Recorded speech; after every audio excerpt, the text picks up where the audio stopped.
Hello बच्चों, नमस्कार। मैं साधना आप सबका बहुत बहुत स्वागत करती हूँ।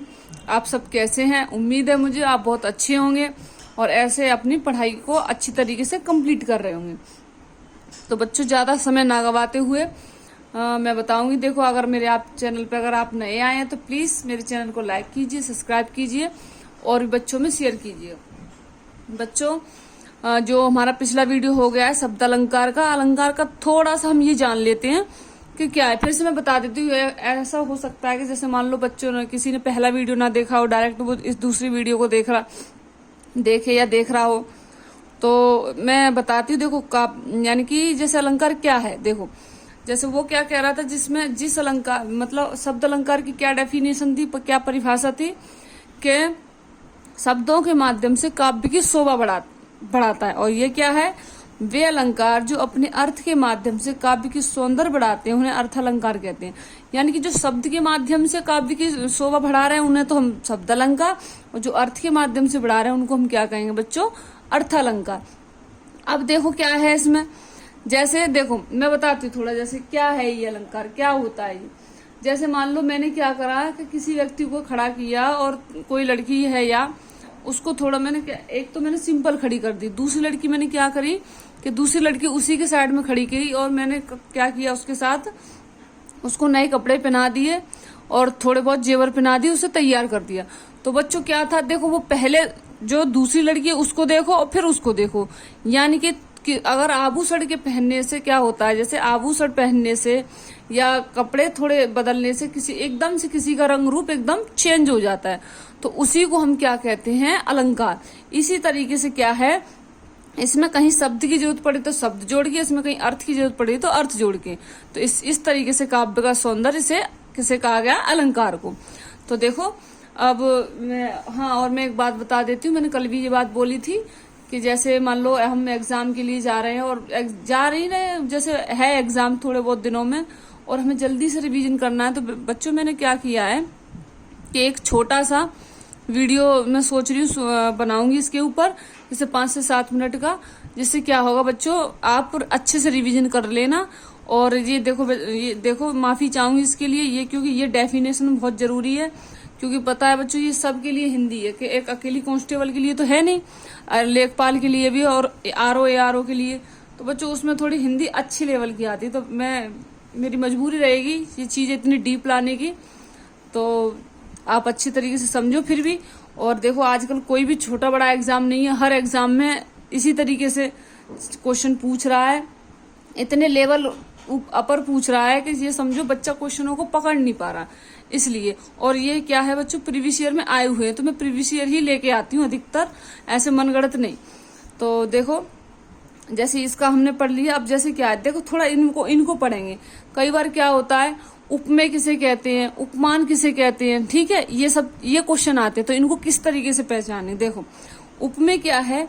जो प्रस्तुत हो यानी जिसकी तुलना की जाए, ठीक है, यानी कि प्रस्तुत में जो पहले से है, जैसे ताजमहल बना हुआ है, जैसे उपमेय क्या है? जो प्रस्तुत हो यानी जिसकी तुलना की जाए।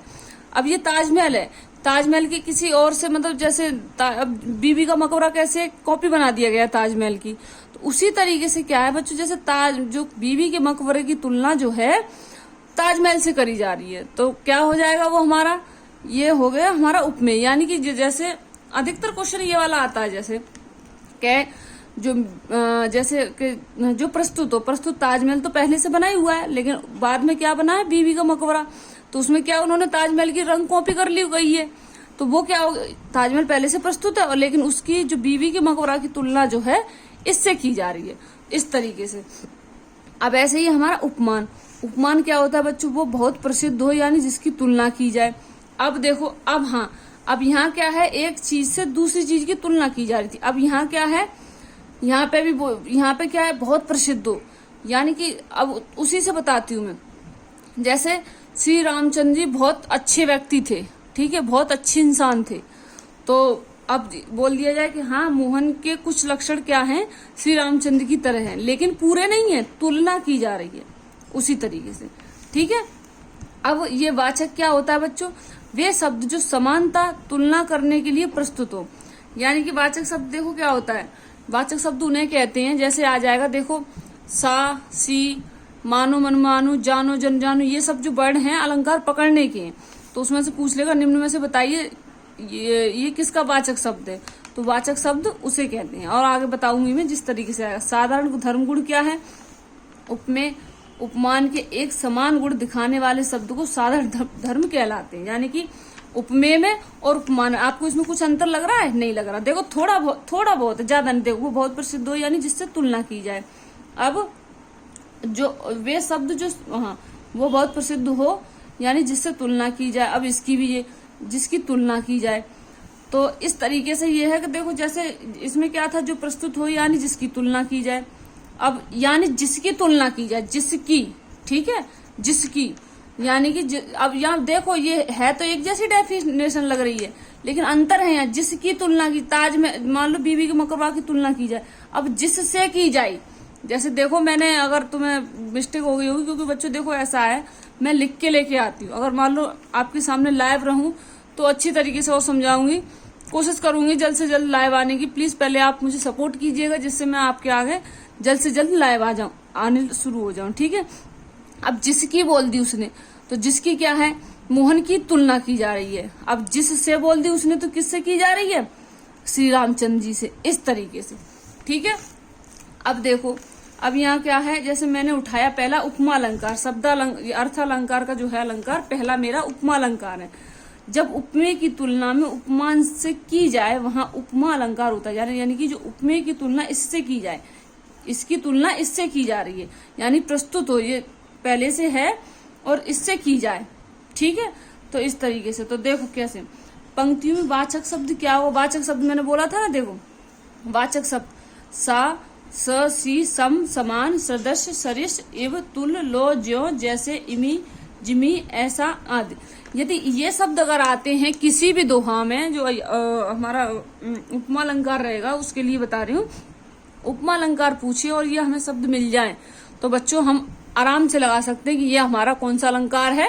उपमा अलंकार। अब देखो कैसे, इसका उदाहरण कैसे, पीपर पात सरिस मंडोला, ठीक है, पीपर पात सरिस मंडोला। अब इसका अर्थ क्या है? देखो मैं इसका अर्थ बताती हूँ किस तरीके से। देखो पीपल के जो पीपल का पेड़ है उस पे जो पत्ते लगे रहते हैं, चाहे कैसी भी हवा चल जाए लेकिन उनको हिलना ही हिलना है, ठीक है। उनको हिलना, चाहे वो गर्म हवा चले, चाहे ठंडी हवा चले, चाहे कैसी आंधी आए, उनको हिलना ही हिलना है।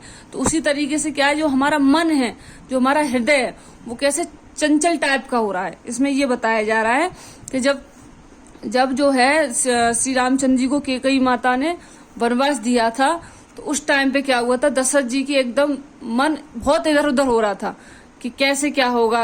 उन्होंने ये बोल दिया, किस तरीके से क्या होगा, बहुत उनका हृदय बेचैन हो रहा था, बहुत मतलब उसमें रह रहा, संकोच में बहुत ज्यादा कर रहा था उस तरीके से। तो कैसे वो ऊपर से नीचे तक पूरे हिल गए थे। तो उसी तरीके से ये क्या है, पीपर पास सरिस मंडोला, यानी कि इसमें तुलना की जा रही है पीपल के पत्ते की तरह। उनका हृदय डगमगाने लगा कि हमारा बच्चा किस तरीके से अपना जीवन यापन करेगा, वही बात है। तो हो गई ना तुलना इस तरीके से। अब ऐसे खिली हुई हवा आई, फिरकी सी आई, चली गई। देखो इसी तरीके से खिली हुई हवा आई, फिरकी सी चली गई। ये मैंने अर्थ था थोड़ा बता दिया, लेकिन देखो अर्थ का कोई वो नहीं है, फिर भी मैंने बता ही दिया। अब देखो हम इनको पकड़ेंगे कैसे। पीपर पास सरिस, यहाँ क्या दिया था, देखो यहाँ कहाँ है सरिस, ये रहा सरिस, देखो मिल गया इस तरीके से।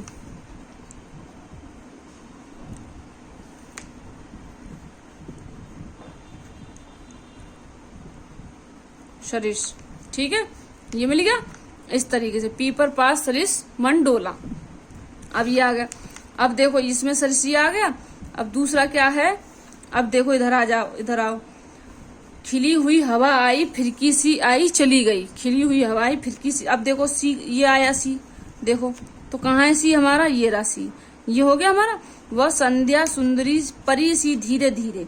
अब देखो सी फिर आ गया इसमें, तो ये आ गया सी, देखो तो ये हमारा कौन सा अलंकार, सा, सी, सम, सदस्य, इव, तुल, इमी, जिमी, ये शब्द अगर आते हैं तो बच्चों हमारा कौन सा अलंकार होगा, उपमा अलंकार होगा, ठीक है। अब हम अगले अलंकार पे चलते हैं। अब मैं ये रूपक अलंकार, देखो अब रूपक अलंकार बता रही हूँ। उपमा हमने पढ़ लिया, अब रूपक पढ़ेंगे। रूपक में क्या है बच्चों, जब उपमेय में उपमान का भेद रहित आरोप कर दोनों को एक कर दिया जाए, वहां रूपक अलंकार होता है। यानी भेद रहित आरोप, समझ रहे हो? भेद रहित आरोप, कोई तालमेल, मतलब किसी चीज से, वही भेद रहित आरोप यानी कि एक चीज बुरी बताई जा रही है, दूसरी चीज अच्छी बताई जा रही है, उस तरीके से। तो देखो, और इसमें इसकी पहचान, सबसे बड़ी पहचान देखो, 99% आपको ये मिलेगा योजक, जिसे हम क्या कहते हैं, योजक चिन्ह। क्या कहेंगे? योजक चिन्ह। ये हमें 99% ये समझो हमें एग्जाम में मिलेगा ही मिलेगा अगर ये आ जाता है तो। अब इसका देखो उदाहरण सुन लेंगे। सीता का मुख चंद्र है, यानी भेद रहित आरोप। अब समझो, देखो सीता का मुख, अब देखो चंद्र ये जो है, ये मुख जो है और चंद्र, यानी कि वो ये नहीं कह रहा सीता के मुख जैसा, जो चंद्र के जैसा सीता का मुख है या सीता का मुख जैसा चंद्र, नहीं, वो सीधा कह रहा सीता का मुख चंद्र है, सीता का मुख चंद्र है, यानी कि भेद रहित आरोप कर रहा है कि नहीं, यानी कि डायरेक्ट किसी चीज को किसी की बता रहा है एकदम से।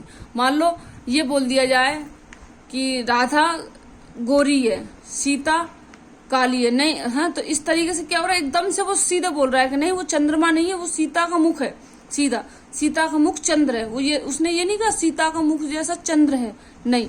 तो इसको कहते हैं हम बेटा हमेशा क्या बोलेंगे, भेद रहित आरोप। अब अगला हमारा क्या है, चरण कमल बंधो हरियाई। चरण कमल बंधो, अब ये क्या है हमारा उपमेय, यानी कि जो प्रस्तुत है पहले से है वो प्रस्तुत है, और ये क्या है हमारा उपमान।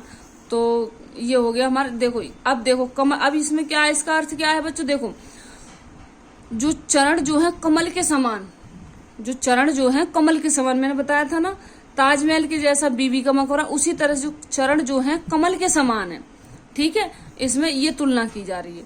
तो अब इसका हमेशा, इसको क्या, ये बहुत ईजी है, ये तो हर कोई बच्चा पहचान लेता है, इसमें कोई प्रॉब्लम नहीं आती है पहचान। जो अभी तक जो चल रहे हैं मुझे, मैं बताऊंगी, जहाँ थोड़ी सी समस्या बनेगी पहचानने में मैं बताऊंगी, लेकिन यहाँ कोई समस्या नहीं आएगी। अगला है हमारा उत्प्रेक्षालंकार। उत्प्रेक्षा की क्या परिभाषा है बच्चों, जब उपमेय में उपमान की संभावना व्यक्त की जाए वहां कौन सा अलंकार होता है, उपमेय अलंकार, उत्प्रेक्षालंकार होता है। कैसे, देखो जब उपमेय में उपमान की संभावना, यहाँ संभावना यानी संभावना की जा रही, जैसे हो सकता है आज राधा नाचेगी, हो सकता है आज राधा गीत गाएगी, हो सकता है राधा आज आएगी या भी नहीं यहाँ पे, तो इस तरीके से क्या आज बारिश हो सकती है, यानी ये क्या बातें हैं, सारी संभावना, ऐसा क्लियर नहीं है कि आज ये होगा ही। तो उसी तरीके से सीता का मुख मानो चंद्र है, ठीक है, ये चीज है। हाँ, अब यहाँ इसने क्या कह दी, सीता का मुख मान लो ऐसा सुंदर है, बिल्कुल ऐसा लगता है जैसे चंद्र है, बिल्कुल ऐसा है, कैसा है, चंद्रमा है, उस तरीके से। और इसकी एक बहुत ही ये समझो एक बहुत ही शानदार इसके लिए वो है पहचान, जैसे हमने वहां उपमा में सीखा था सा सी सम सदस्य सरिस, इसी तरीके से बच्चों क्या है, जो उत्प्रेक्ष अलंकार है इसमें क्या है, मानो मनहु मानो जानो जनु जानो, यानी कि ये जो है मानो मनहु जानो जनु जनु, ये वर्ड जो अगर आ जाए कहीं पे भी तो ये समझो वो हमारा कौन सा अलंकार हो जाएगा बच्चों, उत्प्रेक्ष अलंकार हो जाएगा। जैसे देखो सीता का मुख मानो चंद्र, मानो कहाँ है इसमें ढूंढो, ये रहा, देखो मिल गया। इस तरीके से पहचान लेंगे, बहुत ईजी है, ठीक है। अब अगला है हमारा प्रतीक अलंकार। ये मुझे लगा कि आपके काम का है थोड़ा, अब यहाँ से थोड़ा ध्यान देंगे। प्रतीक अलंकार, प्रतीक अलंकार में क्या है बच्चों, प्रतीक, इसमें क्या है, उपमा का उल्टा होता है, अर्थात उपमान को उपमेय बना देते हैं। ये जो है उपमा का उल्टा होता है, जो उपमा हमने पीछे पढ़ा था ना, तो उसका उल्टा होता है। जैसे मुख सा चंद्र है, वहां क्या कह रहा था, सीता का मुख चंद्र है, वहां सीता क्या कह रहा था, सीता का मुख चंद्र है। अब यहाँ डायरेक्ट क्या कह रहा, मुख सा चंद्र है, यानी कि सीता का जो मुख है वो किसके जैसा है, चंद्रमा के जैसा, यानी उसका उपमा का उल्टा हो गया। वहां क्या कह रहा था, चंद्रमा नहीं, वो सीता का मुख ही है, वो वाली बात। और यहाँ क्या कह रहा है, ये चंद्र का मुख सीता के जैसा, मुख सा चंद्र है किसका, सीता का। इसी तरीके से बच्चों अगला क्या है हमारा, इस तरीके से कहेगा वो, ठीक है, उल्टा है। अगला है हमारा उपमेयोपमा अलंकार। इसकी क्या परिभाषा, देखो प्रतीक प्लस उपमा से मिलकर बना है, ये प्रतीक अलंकार से और उपमा से मिलकर के, दोनों से मिलकर ये बना हुआ है। अब इसकी परिभाषा क्या है, जैसे इसे ऐसे कह सकते हैं, उपमेय उपमा अलंकार प्रतीक प्लस उपमा से मिलकर बनता है, मुख सा चंद्र और चंद्र सा मुख, इसे ऐसे, यानी देखो प्रतीक से मिलकर के और उपमेय उपमा से मिलकर के बना है, मुख सा चंद्र और चंद्र सा मुख, यानी कि एक दूसरे की बात उल्टी हो रही है। देखो मुख सा चंद्र, जो मुख यानी कि चंद्र जो है मुख सा है, ठीक है।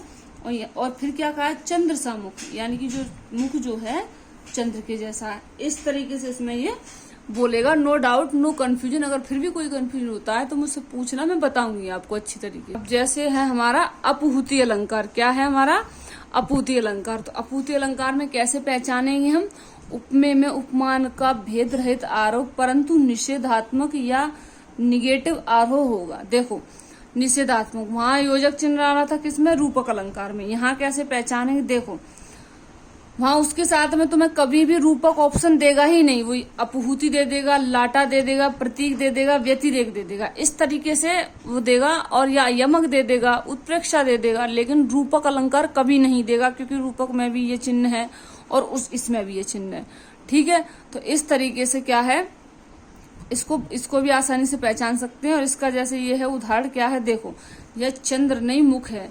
ये सीधी बात को कह रहा है कि बच्चों ये चंद्रमा नहीं है, ये सीता का मुख है। ये भ्रम, ये सीधे कैसे घमंड वाली बात हो गई कि ये चंद्र नहीं है, ये सीता का मुख है। यानी कि जो किसी व्यक्ति जो मान लो अपने आप को जो व्यक्ति बहुत सुंदर मानता है, वो डायरेक्टली ये कहे नहीं मेरे जैसा कोई नहीं है, मैं ही सुंदर हूँ। चंद्रमा क्या, सूर्य क्या, या कोई सुंदर व्यक्ति क्या, मैं ही सुंदर हूँ, वो वाली बात। तो ये हमारा कौन सा अलंकार हो गया बच्चों, अपूहूति अलंकार हो गया।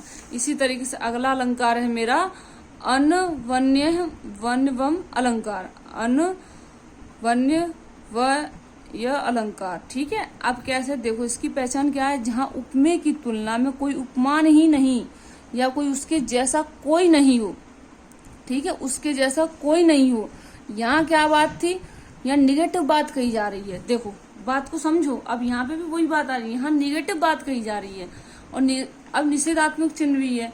इस तरीके यहाँ क्या कही इसने, यह चंद्र नहीं मुख है, सीधा कह रहा है, यह चंद्रमा नहीं है, ये मेरा मुख है। अब यहाँ क्या है, या कोई उसके जैसा कोई नहीं हो। जैसे अब मान लो भारत है, भारत के जैसा कोई और है नहीं है, तो इसमें ये बात बोल रहा है भारत सम भारत है, यानी कि भारत तो भारत ही रहेगा हमारा, भारत के जैसा कोई नहीं है। अब इसमें क्या है कि अपनी एक अच्छी बात बताई जा रही है, इसे ऐसे कह सकते हैं, सीता का मुख सा सिर्फ सीता का ही मुख है। अब यहाँ क्या देखो, चंद्रमा से तुलना की जा रही थी, डायरेक्ट वो कह रहा था कि नहीं ये तो चंद्रमा क्या है, ये तो सीता का मुख है। तो यहाँ क्या कह रहा है, सीता का मुख सिर्फ सीता का ही मुख है, ठीक है, ये बात बोली, सीता का मुख सिर्फ सीता का ही मुख है। यानी कि जो है, जैसे मैं अपने बारे में कह सकती हूँ, जैसे साधना मैडम जो है सिर्फ वही एक अकेली ही है, उनके जैसा कोई नहीं है। तो इस तरीके से, ठीक है। अब है हमारा अगला संधि अलंकार। संधि अलंकार बच्चों वो होता है जहाँ चल रहे काम में या आए उदाहरण में हमें मतलब ये संदेह रहे, यानी कि ऐसे बोल सकते हैं, थोड़ा प्रश्न जैसे क्वेश्चन बने, ठीक है। तो वहां क्या बोलेंगे हम, संधि अलंकार बोलेंगे। कैसे बोलेंगे वो देखो। अब जैसे पहचान क्या है, की, क्या, किधों, के, किंग, अथवा, यानी कि अब देखो यहाँ ना संदेह रह रहा है, यानी ये समझ नहीं पा रहे हैं। जैसे मान लो ऐसा बोला किसी ने, जैसे मैं अपने उदाहरण से बताती हूँ, जैसे किसी ने बोला कि कुछ लोग आएंगे, आज शाम को पार्टी है और कुछ लोग आएंगे हमारे घर पे। अब देखो कुछ लोग हो गए कंफ्यूज, अब पता नहीं कुछ लोग में भाई एक आदमी भी हो सकता है, दो भी हो सकते हैं, अब हो सकता है कि 100 आदमी आ जाए। तो ये संदेह रहेगा ना हमें कहीं ना कहीं कि पता नहीं कितने आदमी आएंगे, वो आएंगे भी या नहीं आएंगे, कहीं हम खाना बना ले तो कहीं हमारा वेस्ट न चला जाए। तो उस तरीके से, ठीक है। तो अब कैसे देखो, इसका उदाहरण क्या है, सारी बिच नारी है कि नारी बिच सारी है, सारी ही की नारी है कि नारी ही की सारी है। यानी कि ये उसमें ये कह रहा है साड़ी तो है, अब उसके बीच नारी है कि नहीं है, ये कंफ्यूज रह रहा है, ठीक है।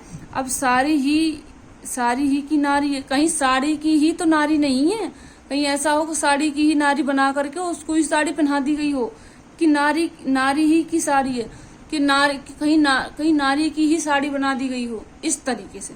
तो यहाँ क्या हो गया बच्चों, संदेह हो गया, कंफ्यूज रहेगा, आदमी नहीं पहचान सकता। तो इस तरीके की अगर बात कही जाए बच्चों, जहाँ संदेह बनता हो, संकोच रह रहा हो, तो वहाँ क्या रहेगा बच्चों, हमेशा संदेह अलंकार रहेगा।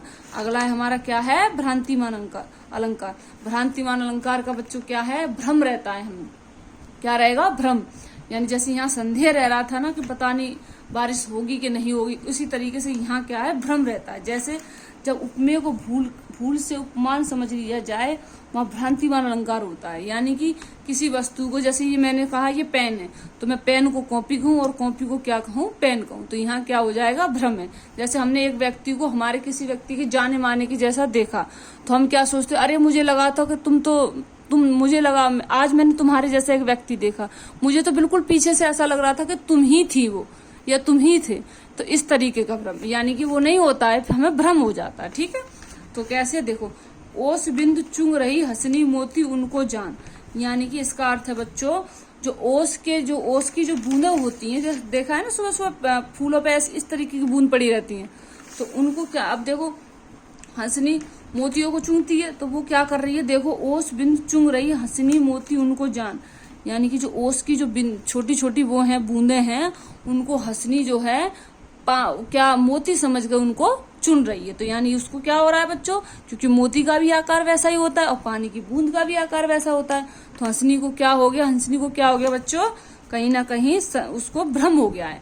तो इस तरीके से क्या हो गया है, भ्रम हो गया है। तो इस तरीके से ये अलंकार पहचान सकते हैं और बहुत आसानी से पहचान सकते हैं। तो अब आगे का मैं दिखा, अब है जैसे अतिशयोक्ति अलंकार।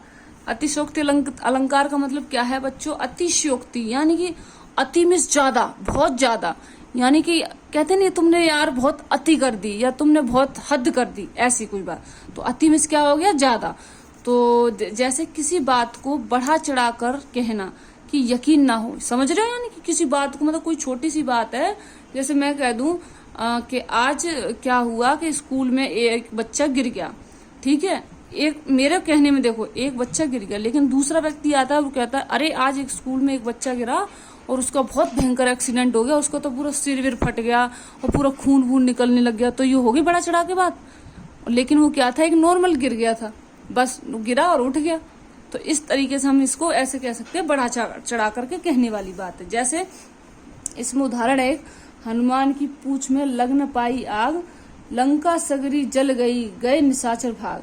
यानी कि जैसे हनुमान जी ने अपनी पूंछ में ही तो लगाकर आग लगाई थी लंका में, तो इसका कहने का मतलब क्या है, हनुमान की पूंछ में जब तक आग नहीं लगी उससे पहले ही लंका सारी जल गई और अपने आप सारे राक्षस भाग गए। यानी कि ये होगी बड़ा चढ़ा करके बात, इस तरीके से। यानी कि मतलब भाई एक बात बताओ, जैसे कहीं हमें आग लगानी तो पहले हम कहीं मिट्टी का तेल डालेंगे या पेट्रोल डालेंगे, फिर माचिस लगाएंगे, जब तो आग लगेगी। लेकिन उसका कहना ये है कि नहीं, आग जली नहीं जब तक पूरी लंका वैसे ही जल गई। इस तरीके से क्या हो गया बच्चों, ये बड़ा चढ़ा करके बात कह दी गई है इस तरीके से। अगला है हमारा बच्चों दृष्टांत अलंकार। दृष्टांत अलंकार क्या होता है, इसे जाने। जब किसी बात की प्रमाणिकता के लिए दूसरी बात कही जाए, वहां दृष्टांत अलंकार होता है। जैसे मान लो प्रमाणिकता दी जा रही है, जैसे प्रमाणिकता का मतलब क्या होता है, जैसे तुम में से किसी बच्चे ने, अब जितने पढ़ रहे हैं, अब आप में से किसी ने मान लो यूपी पुलिस टॉप कर दिया या लेखपाल टॉप कर दिया, तो आने वाली पीढ़ी जो पढ़ाई करेगी, जो भी और भी स्टूडेंट पढ़ाई करेंगे, तो उनको आपकी प्रमाणिकता दी जाएगी कि उस बच्चे ने, जो जैसे मेरे चैनल पे और भी हैं, क्या बोलते हैं, चंदन शर्मा है, रेगुलर जुड़े हुए हैं, दीपक शर्मा जी हैं, वो भी रेगुलर जुड़े हुए हैं। इस तरीके से कई सारे बच्चे हैं, और सोनी जी हैं, इस तरीके से कई सारे बच्चे जुड़े हुए हैं।